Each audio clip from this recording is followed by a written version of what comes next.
Girls who took notes using 50 different colored pens, where are you now? Do you still continue to write using all those colors? Am I allowed to answer if I'm a guy? Because I ended up becoming the Excel guy in my office. All of my spreadsheets are exquisitely color-coded. Formatting an Excel doc and making it look pretty is one of the most satisfying feelings in the world. The real trick is getting the conditional formatting just so. Then, when you enter new data, it's already color-coded. The sweet sensation of conditional formatting and data validation working together while inputting new data is something I'll enjoy forever.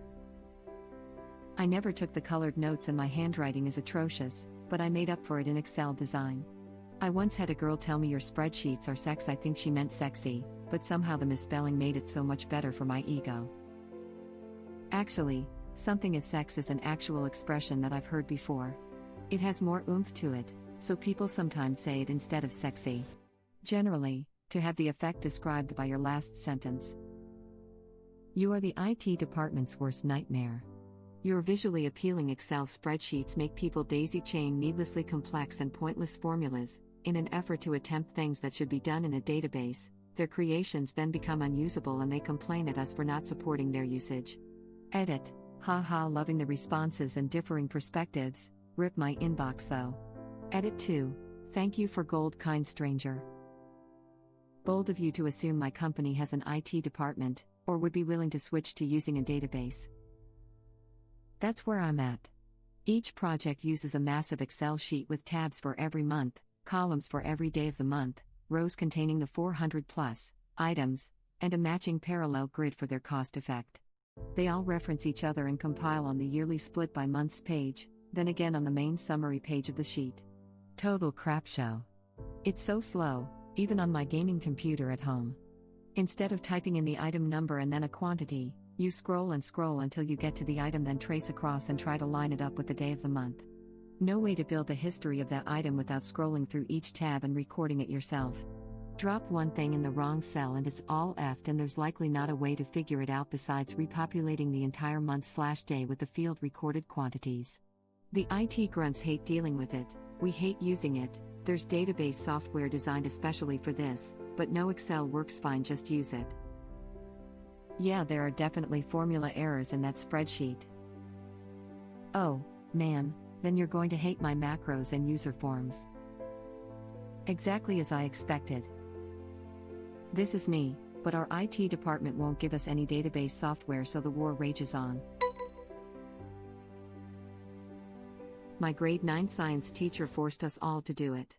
He said that by color coding everything you understood the material better because you had to think about it longer to color code it and understand what other things it was associated with.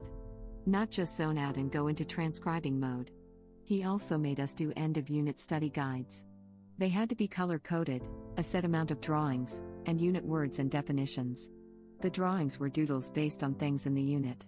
He would mark them and hand them back before the test, which was great because he knew if he needed to help us with something before we bombed the test. He was also a MMA fighter with cauliflower ears and not the type of guy you would expect to demand rainbow-colored notes. Edit. There's a lot of people asking for examples, so I'll make one up this afternoon.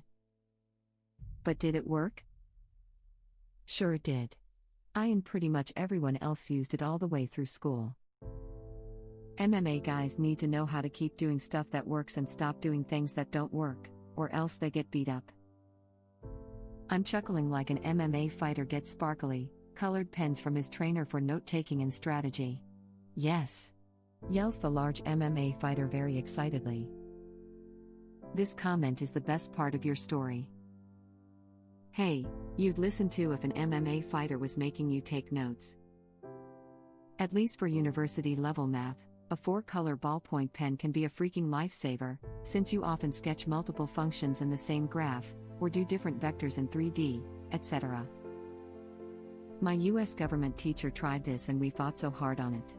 I eventually ended up telling him that I'd make a study guide when he made a test I couldn't pass without it, and he got me transferred to his AP course and I got destroyed. Thanks, Mr. Harris. My freshman bio teacher made us do this, so I started taking notes in crayon. Something about him just inspired malicious compliance. Did you end up joining the Marines? He said he wrote with crayons, not that he ate the crayons. I don't take notes with colored pens, but I do highlight textbooks with different colors. Usually it's yellow, key ideas, pink, definitions, and blue, theories. It helps me understand the content to have to pull back and really think about everything in context and decipher what are the key ideas in this text. The physical act of writing something down reinforces the encoding to memory. However, it often only gives one pathway to it. By making the learning multimodal, you are adding multiple areas of encoding and creating links between the nodes where the memory resides. I was a STEM/pre-med major and then grad school, not med school. And weirdly, almost everyone I knew that was getting A's had similar learning strategies. A lot of them used colored pencils. I'm looking down at my desk and I have a red/blue pencil right next to me. It's different colors on both sides. I print out papers I'm working on and use it to mark things up these days. I used to do it on my tablet, but this is actually quicker. In the end, little things like this make you more efficient. Then again, it's Monday and I've been on Reddit all day, so what do I know about efficiency? There's a PM at my company that does this. No idea how the hell she has the focus and time to take such detailed Technicolor dream notes during meetings, but I've never had a problem with getting any relevant info from her. So Macron / Macron got to respect note-taking game like that. Technicolor dream notes is the best phrase I've heard all day. Josie and the astounding Technicolor dream note. Jose the arousing Technicolor dreamboat. I wrote my note, with golden lining, bright color shining, wonderful and new, and in the east, I was still drawing, but the world was boring, any pen won't do. A good PM is solid effing gold. If she ever moves to another company, follow her there. I found there isn't much in the middle ground for PMs, and a good one is hard to come across. Either they're great and a project runs so smoothly you don't even notice they're operating, or they're horrible and even a small F-up daisy chains into a major issue because they don't catch it and or have contingency plans. Had a competing GC years back that totally missed an under-counter plug mold until the entire kitchen was done. $30 part and $75 in labor, but it's code for a kitchen island. Can't drape cords over walkways in kitchen, have to have plugs on island. Had to remove an entire huge counter and thereby undercount sink, disposer, filter, faucet, etc. so electricians could get to it. $100 turned into about a $5,000 mistake, all because he didn't catch it until inspection time. Who ate the cost? My partner is a PM and I always wonder if he's good at it. I only know him, whose eyebrows I pluck and farts I endure. What's a PM? Project manager.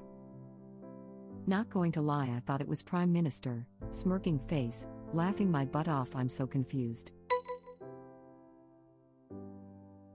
Certain law school prep guides teach you to take notes on court opinions using different colors. 90% of first-year law students show up with 4 different color highlighters. By the end of the last year, few still use them. In legal practice, I have developed color coding for notes of the cases I'm working on. I have not yet found a way to put a heart over the I in my filings. Save that for any judge with an I in their surname. Hello Ito-san. Look at my kawaii case file. Do you like donuts? I have some in my briefcase I can share with you. Ah. Oh, look out. Don't get glitter on you. Oh, here, let me help. What's this? A new pen? For me? Bikaku. It's so big. Can I touch it? If anyone steals your case notes, you could use this method to protect yourself, and make them look a fool. Green means go ahead, a shut up about it. Orange means orange, you glad you didn't say it. Web link. Most colors mean you shouldn't say it. Most colors mean don't say it. Maybe my all-time favorite Michael Scott quote. I had a law school classmate who tried to claim that her highlighting/margin notes actually made her used constitutional law textbook more valuable, because she did well in the class. I replied to the listserv and offered my book for cheap because I got a bad grade.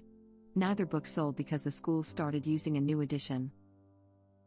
I actually enjoyed buying books filled with notes.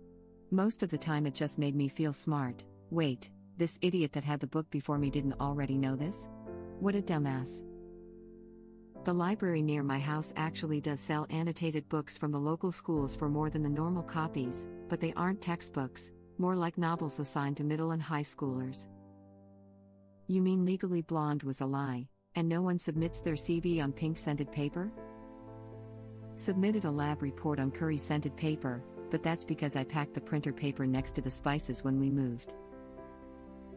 One of the elementary school kids I worked with always handed in homework that made me want to send a note home and ask his mom for recipes. The elementary school kids I work with always hand in homework that makes me want to send a note home and tell them their dealer has crap weed. 10/10 would hire the person with the curry resume over a resume of equal achievement that just smelled like paper. I review job applications and resumes in my work, yes. People submit them on colored paper and with festive choices of ink. Scented would be a new one for me, but I'm still holding out hope. Best resume I ever got was for an art student applying to be a gallery assistant, and all of the sections of their resume were in bubbles floating around the page. And under special interests it just said cheese. That's outstanding, in such a bad way. Folks applying for creative/artistic/media jobs are my favorite for this reason. Unless the application asks for a portfolio of creative work, please don't use your resume as a demonstration of your skill set. And under special interests it just said cheese. I have so many questions. Do you discard resumes because of this? Absolutely not. My work is in employment compliance, so that would be a bad idea. I definitely chuckle about them though. It makes me wonder what they were thinking. Did anyone ever send you their resume in a box with a shoe in it? And a note saying just want to get my foot in the door? When I get a stack I immediately toss half into the trash because I don't want unlucky people working for me. I know you're, probably, joking, but do you shuffle them first or do they appear in the order that people applied in? Same, but I kept it up throughout law school and beyond. I also use color coding in my paper calendar to differentiate between docs due, research due, meetings, etc. I recently learned how to color code certain emails in Outlook based on sender or topic. It's really helpful and so much more fun than boring black or blue ink.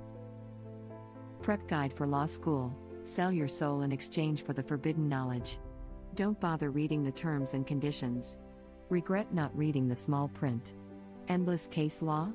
Profit. I still color code based on class.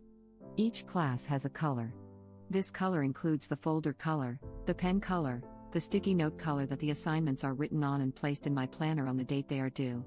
I also teach intro statistics to undergraduates, where I also color code parts of the equations and the values that get inserted to the equation, so the students can see where the numbers come from more easily. Edited to change kids to students. That was a poor word choice on my part. Apologies. You're my favorite type of math teacher.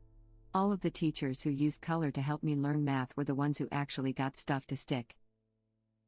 Where I also color code parts of the equations and the values that get inserted to the equation, so the kids can see where the numbers come from more easily. Sploosh, nervous sweat. Amy Santiago wants to know your location. No kidding, that's so smart. I'm going to have to do that. I'm a medical lab technician. I took notes with a million different colored pens in college, up until 2 years ago. I graduated at age 41. Just bought myself a nice new set of gel pens. Real talk, multiple colors really helped me categorize and compress complex ideas into things I could remember. It helped a lot in understanding the material and studying for tests. I'm a lab technologist and I studied the same way. Using the different colors to write important information really helped it stand out in my brain. Plus, anything that makes studying even a little more fun helps. Anything that makes studying even a little more fun helps. This was my main reason. It turned a dull task into an art project and flipped my desire to take notes 180 degrees. It made the task so interesting that I rarely needed to refer to the notes because I just remembered it all. I'm colorblind, so I hate all of you. Seriously though, I can get like yellow and blue highlighters and that's it. Thank you for watching. If you like our videos, please please like them on YouTube. And share them with your friends. Please subscribe to be the first to know about Red Rabbit Reader's new videos. We welcome your comments below. Another of our videos will begin shortly.